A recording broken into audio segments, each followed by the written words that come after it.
very, very common for a person in recovery to want to be able to move on. You got to think about it. They have a lot of bad memories associated with the addiction. But the problem comes in is that the family isn't quite ready to move forward. In fact, the family members usually need a lot of reassurance and evidence that you are dealing with your addiction and you are really moving forward. But we run into the wall because one person's need to stop talking about it, move forward, really aggravates and enhances the family member's need for more reassurance. And you really get yourself in this back and forth tug of war type of dynamic. So in this video, I want to talk a little bit, I want to explore really like both sides of that equation and figure out some ways we can maybe help both people in this kind of situation get their needs met. For those of you who are new here, my name is Amber Hollingsworth, and you are watching the YouTube channel Put the Shovel Down. In case you're wondering what that means, it means it's a recovery saying, and it means you hit your bottom when you put your shovel down. We don't believe that people need to wait until bottom. We think that's kind of silly. So our goal is to help people get their lives and their families back on track before they lose everything. If that sounds like something that you want to do, consider subscribing. All right, back to our topic. So what happens is this person who can be legitimately 100% sober, really trying in recovery, like they really mean it, they're really doing it, but they get tired of talking about it. And that means sometimes it's like they're tired of talking about it with their loved one. They're tired of their past being brought up all the time. And sometimes it even means like they're tired of going to counseling, talking to me about it. They're tired of going to meetings and hearing other people talk about it. And they get really, really frustrated because it's like, is this going to be my whole life? And I frequently hear people say things like, I don't really want addiction or recovery to define me. Like, I get that's a part of my life. I get that I have to deal with this and move on, and I'm serious about it. But I don't want everything in my life to revolve around that. And when they say that to me, I completely understand what they're saying. And it makes perfect sense to me. When you say that, when people say that to their loved ones, it strikes a nerve because the translation on the loved one's side of hearing things like that is, just shut up about it. It's all fine. Let's just move on. You should just get over it and don't worry about it. And I got this, right? It comes across as minimizing, deflecting, and it makes the family member feel super insecure about whether or not the person is really trying in recovery. Like they really mean it. They're really doing it. You know, are they planning to go back to using? That's what they'll be thinking. Are they back using right now and I don't even know it?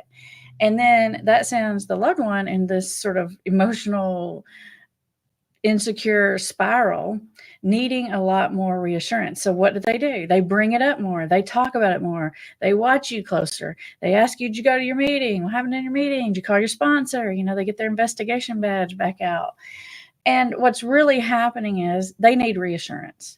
So the person in early recovery needs to be able to move forward, and the family member needs reassurance regularly, like more than once usually, because they've seen you do good for a while in the past and then it fell off the cliff. So even though maybe they know you're doing good right now, they don't know if you're going to be doing good next week or next month, or are you just on good behavior for now trying to get them off your back and then you're going to go straight back to it. They have all these fears and insecurities, and rightfully so, because probably been a lot of that's happened in the past, right? Probably been a lot of times in the past you said, I'm doing really good and I don't really need to go to those meetings again, and all those same things you're saying now, and it didn't end well. So when you're saying them now, even though you mean them from a different place in your heart, it hits a chord. I want to talk to the family members here watching for just a minute.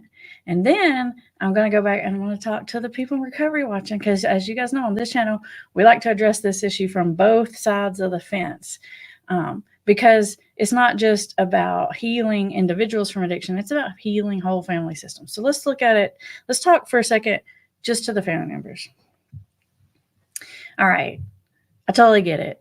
It's been a roller coaster. It's been a lot of ups and downs. It's been a lot of lying and hiding and gaslighting and broken promises and missing money and all other kinds of sketchy behavior. So, of course, you are having trust issues. You would be crazy if you didn't have some trust issues, okay? So, you are responding to the situation very normally. And you're looking for that reassurance. And when you go to look for it, a lot of times you're met with an attitude, maybe, or just an energy that says, "Go away." But I want you to be able to really assess that attitude and energy that you're getting, because there's a difference in, I don't really mean this and I'm just lying to you and I'm planning on continuing this addiction either now or in the future, is different than, this conversation makes me feel really squirmy. So sometimes that energy that you're getting, you may translate it into meaning that they're not serious about recovery, but what they're really meaning is, either I feel really shameful and embarrassed about what happened, and this is making me uncomfortable, and why are we talking about it all the time? Or I feel like I'm being treated like a child, or I feel like I'm being controlled. So you got to differentiate between, is this avoidance about avoiding sobriety, or is this avoidance just about avoiding the conversation? Because there really is a difference. I want you, the family member, to think for a minute about something that's happened in your life that you've done that you have major serious regrets about, that you feel embarrassed, maybe even humiliated about when the memory is brought up. Now, giving you just a second, conjure it up. Don't worry, I'm not going to ask you to share it. Just conjure it up in your head. Do you feel squirmy? Do you want to talk about it? Probably not. Do you want to talk about it regularly? Definitely not. Do you want to talk about it every day, multiple times a day? For sure, 100% you do not want to, because it's severely uncomfortable. So I want you to connect to that feeling and realize that that's what your loved one in early recovery is going through. They're shameful, they're embarrassed, they may still have some buttons about feeling controlled, and they're still not completely trusting you. And so you get this avoidance, or maybe even when you bring it up or you ask a question, they get snarly with you. They do the, like I call it, like the porcupine effect, where they're sort of, or the pufferfish, or the blowing up and putting the spikes out, and they're trying to get you to go away, because it immediately makes them feel defensive, and they just want you to stop talking about it, and they want you to stop bringing it up. And likely they've even made that statement to you: "I'm tired of talking about it. Stop bringing it up." But you're unsure, and you just want to be supportive, and you just want to be involved, and most of all, you just want some reassurance about what is going on. Are we headed in the right direction? Am I being snowballed again? Like, what is happening, right? And so when you're met with evasiveness or prickliness, as into like defensiveness, it makes you feel even more insecure. And so I want to give you a few guidelines about this whole, how much do we talk about it? How many questions do I ask? And that sort of thing. I would say you need to talk about it less. And I know that sounds crazy, right? Like, I'm a counselor. Aren't counselors all about talking about it? I'm really not, actually. There is an amount of talking about things that's helpful and needs to happen and is therapeutic, but then there's an overdone amount of talking about it. And then what happens is even if your loved one's sober, they're still avoiding you, because they're avoiding the conversation. And it reminds you of the fact of, they always was avoiding you before. And when they were avoiding you before, it meant something not good. So you have that association in your head naturally. I mean, of course, it only makes sense. And so it's triggering you. It's keeping you constantly triggered, right? And so you need that reassurance, but you don't need to bring it up all the time. One thing you can do that's helpful is maybe just set a time once a week. couple times a week, a little check-in, a little meeting, like it was a business meeting or something, just to sort of get caught up so that both people know like when it's going to be. And then your loved one isn't constantly feeling like, when's the shoe going to drop? Because when they're constantly on edge about something you're going to bring up, then they're just sort of avoiding you all the time. If they know, okay, we're going to talk about it for 30 minutes at 5:30 on, Thursday nights or something, right?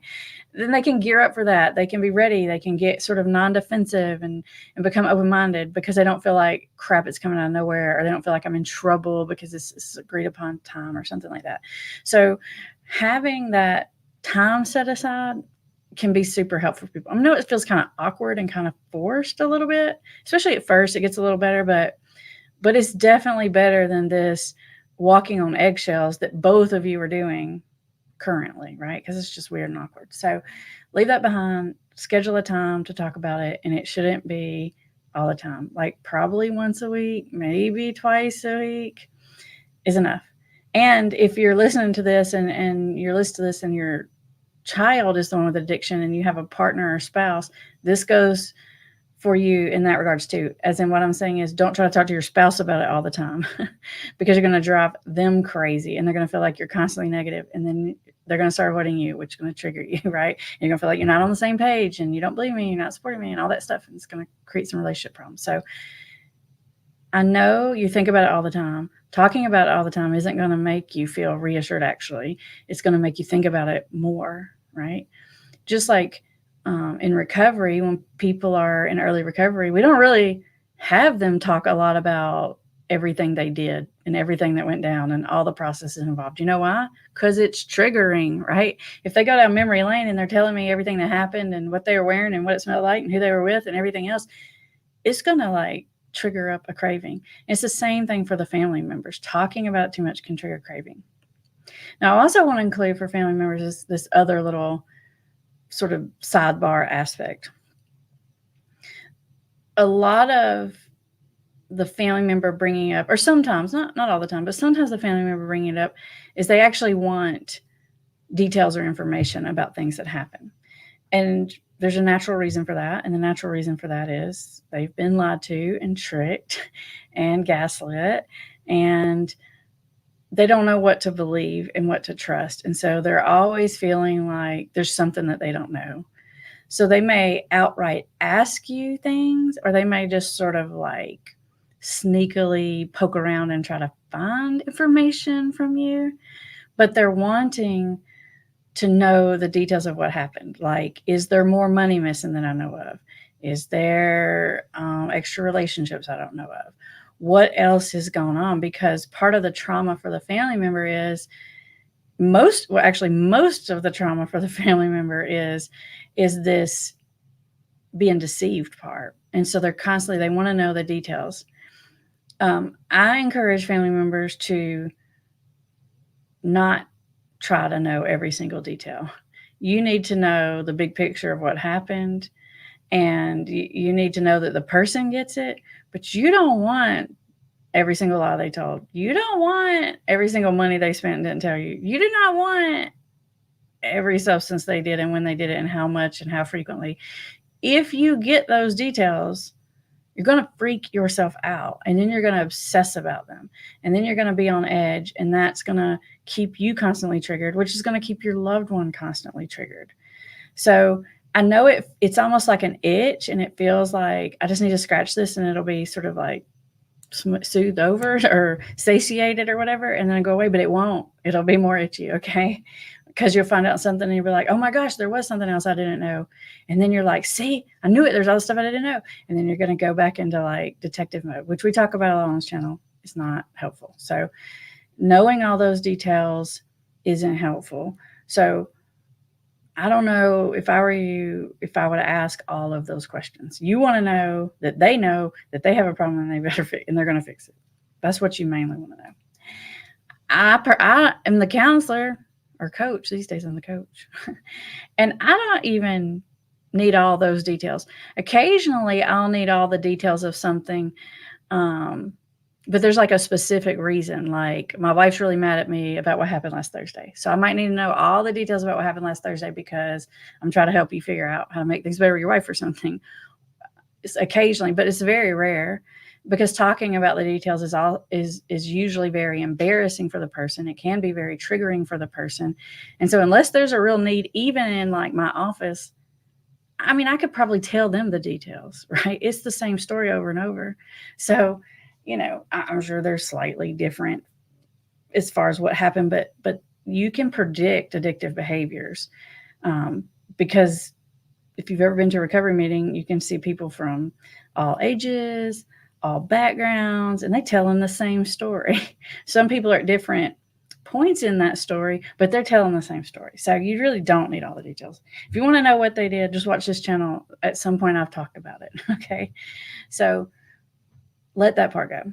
Now, there's one more aspect for the family members.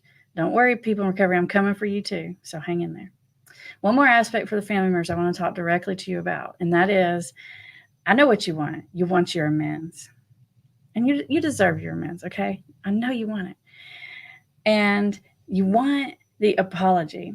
The person in early recovery feels like they've already apologized to you. And they probably have. They probably like apologized 100 times, but you're like, well, those didn't count because look what happened after that. And you're probably right.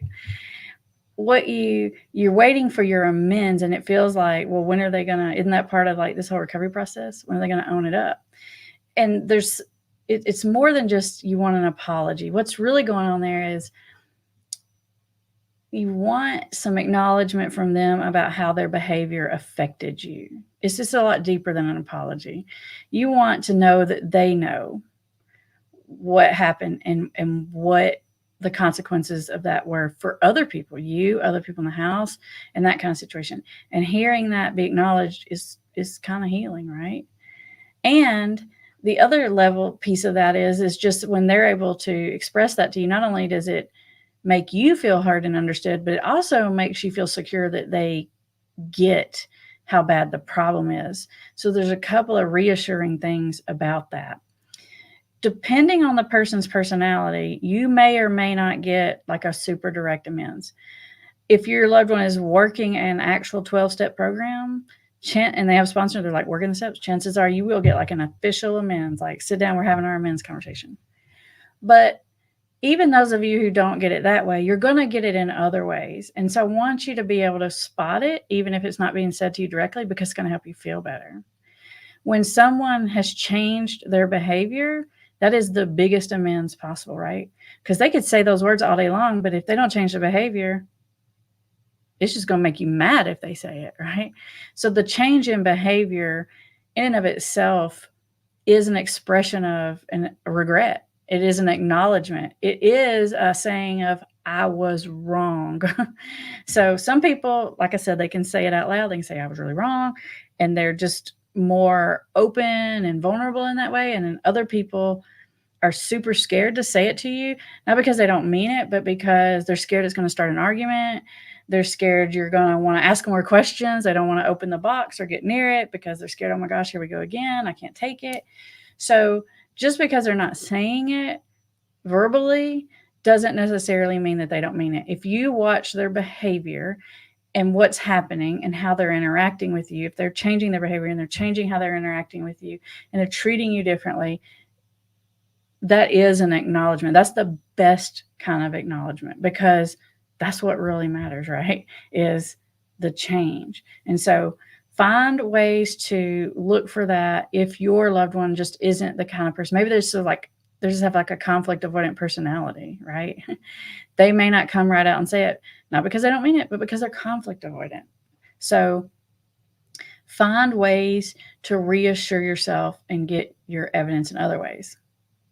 Now, there are going to be things that happen along the way. They're going to trigger you. Somebody's going to come home late. Somebody's going to say something that sounds funny. Somebody's going to hang out with somebody who you don't trust and they used to hang out with when bad things happened or whatever.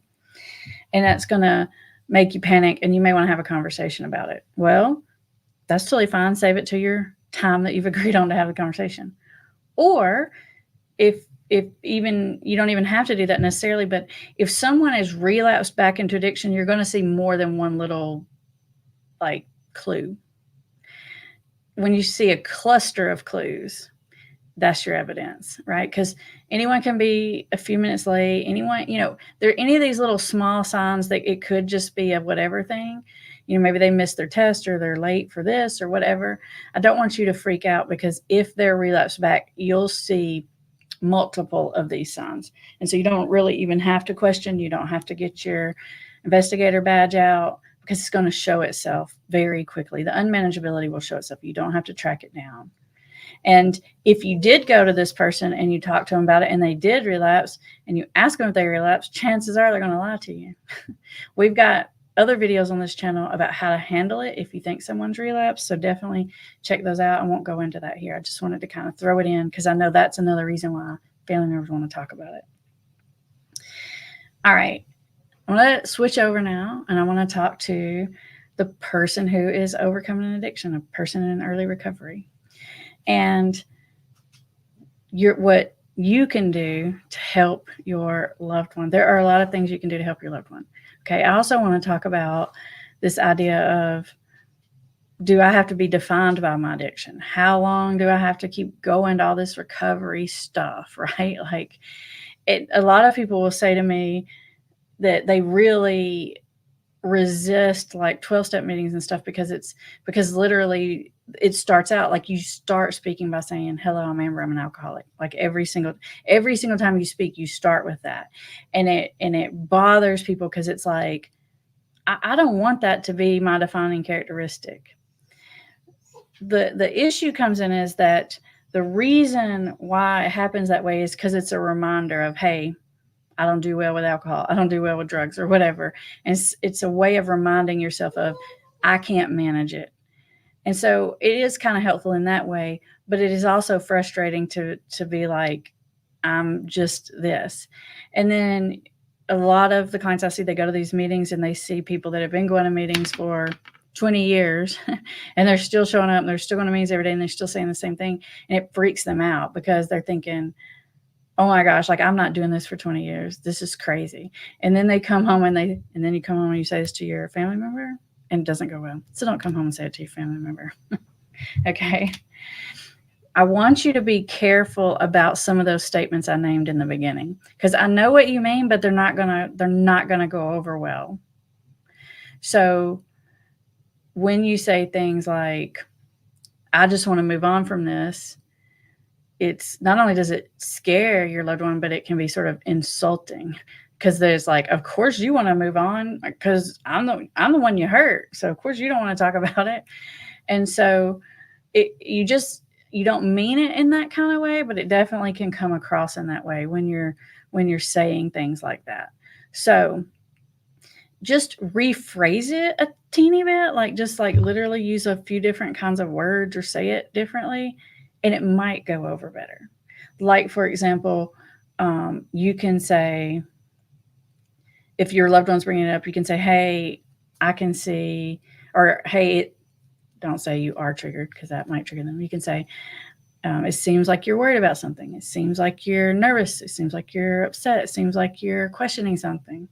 And literally ask them what you can do to help them feel better instead of avoiding it.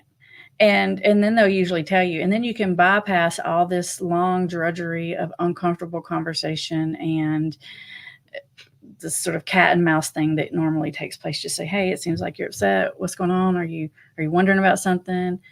And then just put it right up on the table above board, and you won't have to do that dance. And when you say things like, I just want to move on, just rephrase it into something like, I know we've been through some dark times together. I'm excited about what our future is going to look like. You see how that comes across as more hopeful, slightly less insulting? I know you don't mean it insulting. What your meaning is like, oh my gosh, I don't want to relive these bad memories because I really regret it. I really feel embarrassed about it. I really hate myself for it. And I feel physically uncomfortable when we're talking about it and when it reminds me. I was talking to a client just this week who was telling me that they were on like a little trip with some friends of theirs, and one of the friends had some drunken behaviors and did some things that really embarrassed him, and the client was saying how how it was humiliating for him, because it's like, oh my gosh, like I remember I've been like that, and how it's like he had to like not even see it, and it wasn't even him doing it, it was this other person, but it was just like a reminder. It's kind of like when you watch something on TV and you feel like really embarrassed for the character, like you can't even look because you're so embarrassed for them. It's sort of like that kind of feeling. So it's why you don't want to talk about it. And then when you say things like, I don't want to go to these recovery meetings, or how long do I have to keep going to counseling? It's coming across like you're not willing to put in the effort, and that you don't really see it, like you don't really see the magnitude of the problem. So you don't really understand what it's going to take. But you can actually just use those words and say, I'm not sure if I'm the kind of person that's going to have to go to meetings forever. I'm not sure if I'm going to get something out of going to counseling for, a year or something like that. But I can tell you one thing. I can tell you I'm going to do whatever I need to do to beat this. Man, if you can say something like that, just sort of like strong, assertive, confident, that's what your loved one needs. They need this reassurance and confidence from you. So don't slink away from the conversation, because all it's going to do is make them chase you more. And they're chasing you is driving you crazy. I know it is, because it would. It would anybody. So just look your loved one in the eye. Don't be squirmy about it. And you can say, hey, and if they're a question, you can say, hey, this conversation makes me really uncomfortable. Not because I don't care about your feelings, not because I'm not serious about recovery, because I feel really embarrassed about those things that happened. And when you're vulnerable in that way, and you're just really authentic, and you even say, can we table this? Can we not talk about this every day, or something like that? When you come out with vulnerability like that, your loved one really is going to be like, okay, I get it. Like, that makes sense. And it's just that sureness that you bring, that confidence, not cockiness, but that like solidness that you bring, it, and that vulnerability, it's that combination that really is reassuring. A lot of times it's just the energy that you're putting out. Like sometimes even if you're trying to have a conversation, you could be saying all the right things, but your body language is like, I mean, you can just feel the wall up. You're just like not looking at them, you're tense, and then you look like you're being dishonest when really you're just uncomfortable. So stop shying away from it. Just say it. Now, you don't have to go to meetings forever. Most of the people that I see don't do the 12-step thing. I don't encourage people to be in counseling forever. It's kind of funny because most of our clients, I'm like, all right, I'm going to put you on an as-needed basis. And then they're like, no, I think I want to keep coming or whatever. I'm like, okay. But I don't feel like people have to keep coming every day. I don't feel like you do have to talk about it every day. All you really have to do in my mind is you just have to remember that there is no like loophole situation where you're going to get around the rules and figure out how to engage in whatever addictive behavior and it's going to end differently. That's it. If you can hear that from me one time and you got it and it's locked for now and forever, close the door, amen, you're good. You don't have to go to a meeting every day, because that's all that is. Going to those meetings every day just is a reminder of that. Now there's some other things, like in 12 steps, like, helping other people, giving back, sharing your story, that gives you some really good serotonin, which does help your recovery, but you can get that good serotonin in a lot of ways. So it's not the only way to do it, because a lot of people they feel like, I don't want to be defined by this, because it's embarrassing, right? Not because they don't get it, but because it's like, who wants that to be what they're known for, right?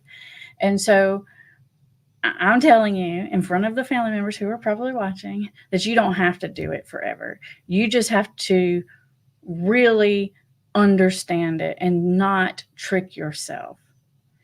And maybe if going to talk to your sponsor, your coach, your counselor, your treatment center, wherever, if that is helping you to figure out how you trick yourself, then what you're doing is still being very productive, because you're protecting yourself. But there does come a point where you get like diminishing returns. There does come a point where you get sort of, either bored or plateaued. And then what happens when you get to that point, whether it's with treatment, meetings, coaching, whatever, is you start to resent it and you start to look for all the flaws in it. And that's not good, because what ends up happening eventually is you just get totally put off by it, or you say or do something not great and you burn a bridge. And that's not good, because maybe you might need that again at some point in your life. So you don't want to stick around so long that you sort of, it backfires on you and you have an opposite kind of effect. So no, you do not have to go do that forever. You just have to remember, you don't have a secret loophole to make it work differently. Don't think that just because you've been sober for 2 years means you can go back and do it every now and then and it'll be fine. It won't be fine. And the reason why people have to go to meetings forever is because they need to hear that over and over and over again. All you got to do is believe it. I don't know how many times it takes you to believe it. Probably what it's going to take to believe it is you have to try it a bunch of times. But my guess is if you're watching these videos or you're going to meetings, you've already tried it a bunch of times. So if you don't believe me and you don't believe the people in the meetings, believe your own experience. You've already tried to manage it. Just put it on lock, and that's it. And if you can put it on lock, you can move past it. You have permission to move on. Isn't that exciting? No other addiction counselor tells you that, right? It's like you got to keep coming back. You got to keep doing it forever and ever because you might forget. No, you just have to remember. So Bree, the air conditioner people are here. They're knocking on my door. Give me 2 secs. Hold on.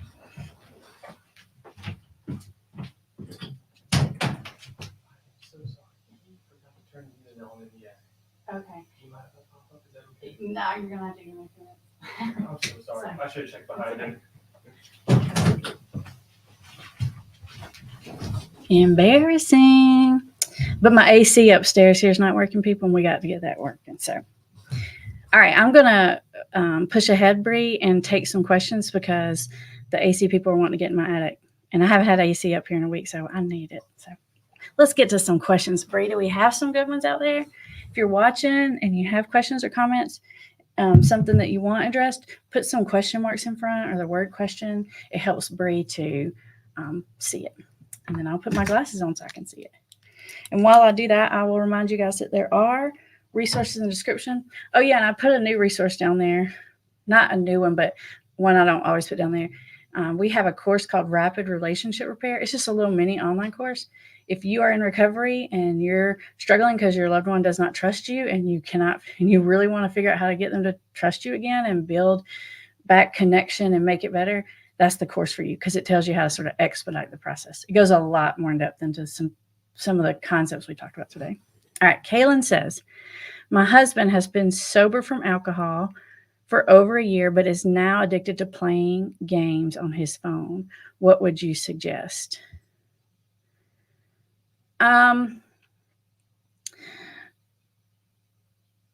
Well, I guess my first thought, Kaylin, is it is hard when it comes to like games on your phone, because so many people stare at their phone so much. Like, is it really an addiction?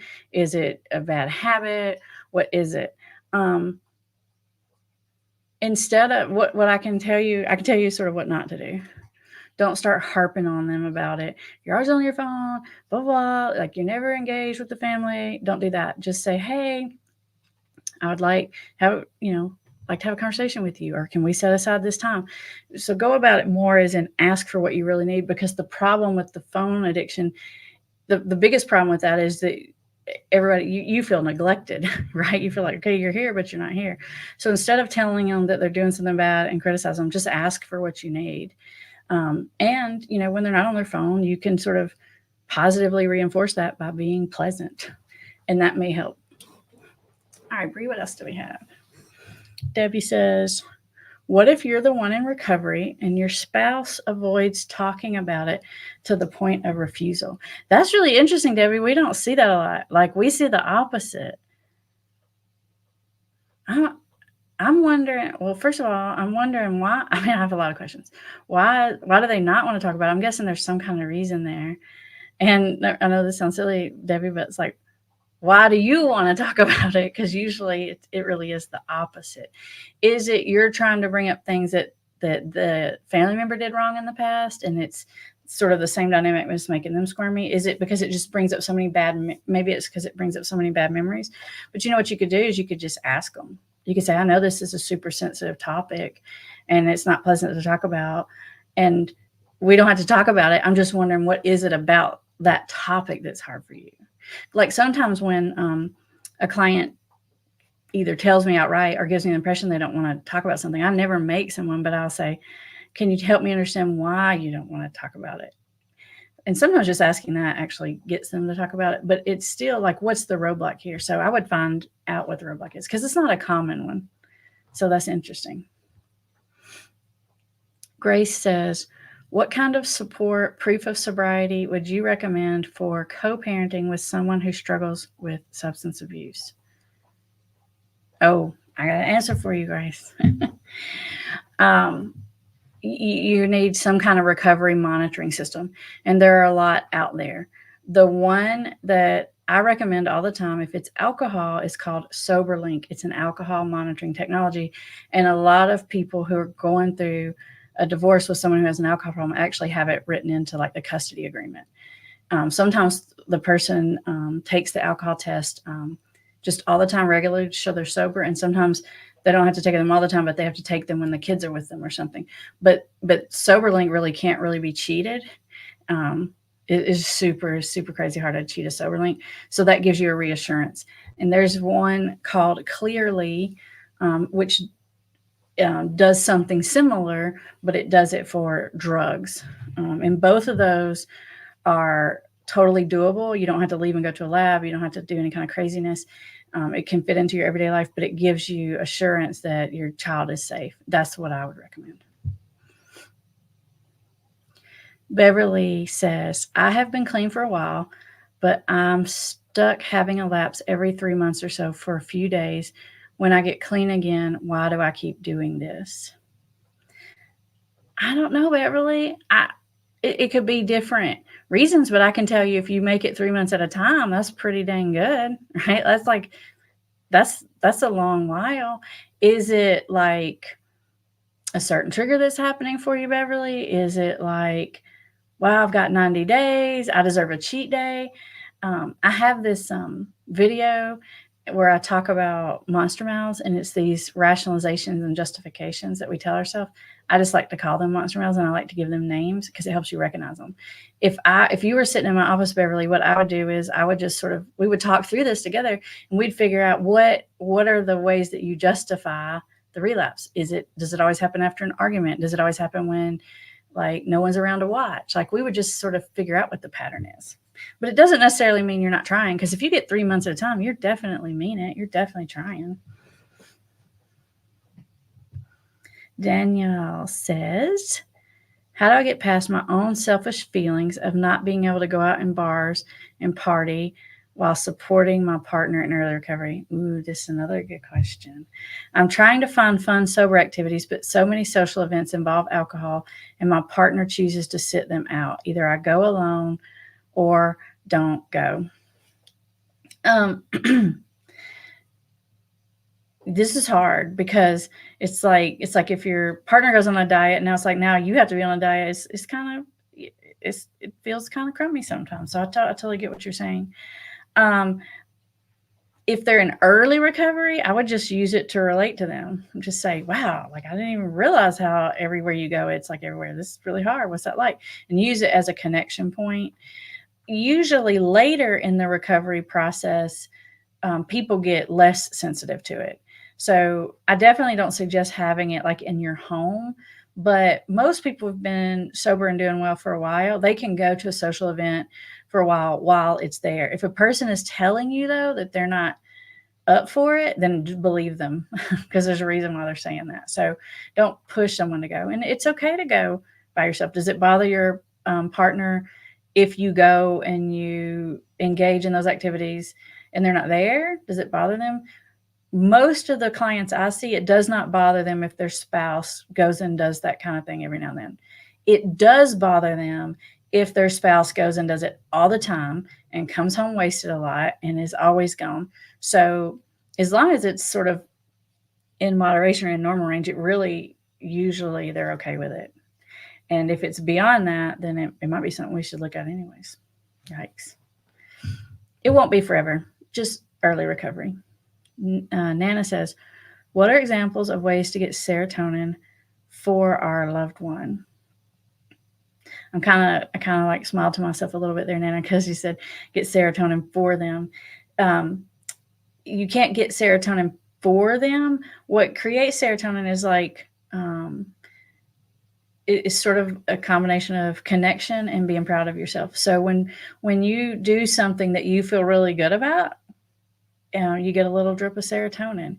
So if you get up every day and make your bed, if you do something helpful for someone, if you help an old lady across the street, if you do something really great at work, it's sort of like if I do something that makes me feel like I contributed or did something helpful or valuable for the people I care about, whether that's my workmates, my family, my friends, my community, whatever, that gives us that drip of serotonin. So encouraging, what I do is I just encourage people to do something that makes them proud. I say, what can you do today that you be proud of? It can be little. It doesn't even have to be big. I can take out the trash before my wife asks. I'm like, yeah, both of y'all are going to get some serotonin. Do it. It's little things like that.